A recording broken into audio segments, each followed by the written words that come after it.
Hotel here with Chris Eubank Jr. Chris, coming off the biggest win of your career against James DeGale, and December 7th, it's Matt Korobov. Just want to ask you, did you see Korobov's last fight against Jermall Charlo? I did. That wasn't his last fight, I don't think, but yeah, I saw the fight. I thought he won the fight. I'm not taking the dude lightly. You know, he's a very experienced, hardened veteran in the game. I'm coming out here to make a statement. So, back down to middleweight at my real weight, 160. I'm happy, man. I'm ready. What do you think is going to be the difference fighting guys more your size down at 160 as opposed to 168? It's a huge difference. I'm going to be a savage at 160. You know, and that's most of my career has been at 160, and then for the last 2-3 years I moved up.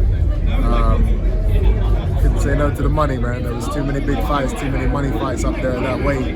So I was willing to give away the size difference. But now with PBC, Al Heyman, Showtime, have a great contract with them, and yeah, there's a lot of great fights at middleweight now. So I'm going to be powerful. You know, the speed is obvious. You got that speed and that athleticism, you know, being a Eubank like your father. But you've also never had a problem making a fight out of it, being aggressive. But we saw Korobov take advantage of Charlo being aggressive, at that little southpaw left hand. How do you approach a guy with the style Korobov brings? That's not really for me to tell you or to tell the world. No, it's not. You know, that's for me to know and you guys to find out on December 7th. Do you think he is at this point at 160 a tougher opponent than DeGale was at 68, or do you feel you're already in with a guy? We're gonna find out. What do you want to show in this fight? I'm gonna stop the guy. You know, I'm gonna do what Charlo didn't do, and I'm gonna make a statement. And I'm gonna take over the division. Do you think that's a fight that we're kind of should? If you win that fight, you got to take it one at a time. When I win the fight, that fight will eventually happen somewhere down the line at some point next year. It's inevitable, really. You know, we are two big names in the middleweight division, and so that's a very exciting fight for the fans to look forward to. Yeah, it would be for the WBC title, probably the most prestigious title in boxing. What do you think of Jermall Charlo when you've been able to watch him? He's very beatable. I see a lot of flaws in his style. He gets hit easy. I would definitely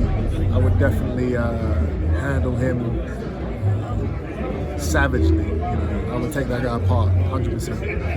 Think it'd be a war, though? I mean, obviously you think you'd win. It'll be a war for him, sure. And I gotta ask you too, Chris, before I let you go. Big fight next week. It's got a lot of love back home in the UK with Logan Paul, KSI coming from the UK. Any thoughts on it? Do you picking a winner? Watching with interest? KSI is my boy. You know, I worked with him, trained with him before the first fight. I see a lot of strengths in him. He's on it.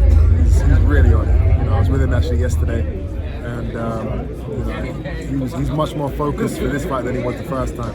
So I think he's going to go out there and dominate. He is giving up some size to Logan Paul. A little bit, yeah. But you know, the bigger they are, the harder they fall. Well, you know, they face ridicule, of course, people on the outside, but you know, I'm interested to see what you think, because when I'm watching the first time, I said, these guys ain't bad, man. They would kick most people's ass just on the street. Anybody who's willing to get in the ring and settle their differences like a man, you got to respect it. You know, you get so much of this online Twitter beef, Instagram beef, and then it just, you know, it ends up in a little rap song, and then they just kiss and make up. No one actually, you know, throws down and settles the difference, you know, mono y mono. So I got a lot of respect for these guys, and they're bringing a whole new audience to the fight game. They're bringing a whole new fan base. So it's good for boxing, you think? I believe so. We've got kids out there that would never even have thought about boxing, never even thought about following the sport, who are now hardcore fans because of these two guys. So I think it's good. You know, you had a lot of notoriety just like them, you know, at a young age in fights that got a lot of attention, especially in UK, early to mid-20s. And, you know, talking about the ridicule they got or whatever, did that ever mess with you? And is it something as you become a real veteran that is a lot easier to tune out? I think me personally, I've dealt with the haters and the naysayers from day one. It's just part of the game. Right. Some people just don't want you to win. It doesn't faze me. Not even when you were younger, you know. I mean, sure at first, Right. but you wonder why and what you can do to change things. But at the end of the day, you realize it doesn't matter. No matter what you do, no matter how good you are, there's always going to be people that don't want you to succeed in life.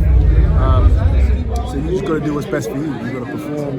You got to perform for the fans. You got to worry about what the fans want, not about what the people that don't want you to win want. How much do you feel you've improved though over these years? You know, the big fight with Saunders, and you come back, you beat DeGale. How much better do you think you've gotten, say, in the last 2-3 years? If you're not improving, then you should be in the game. Yeah. Until the day you retire, you got to be improving.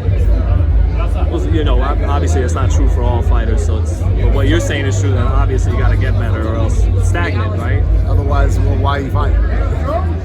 Well, I guess some guys are good at the level. They keep winning fights at that level, but yeah.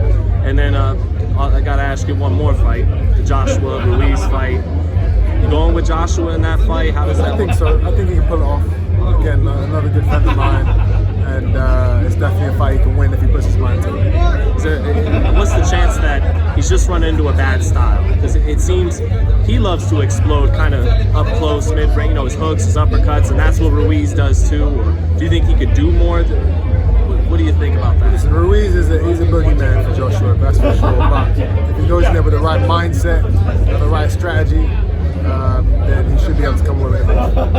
And lastly, man, what do you think of just the new era of British boxing? It's definitely not just confined to the UK. You guys have come across, won big fights. You know. It's the golden era, the new golden era in boxing. British boxing, American boxing. Boxing is at a great time, and it's a privilege to be a part of it. You think it's done being a niche sport, just about? Yeah. Anyway, I gotta go. Thanks, Chris.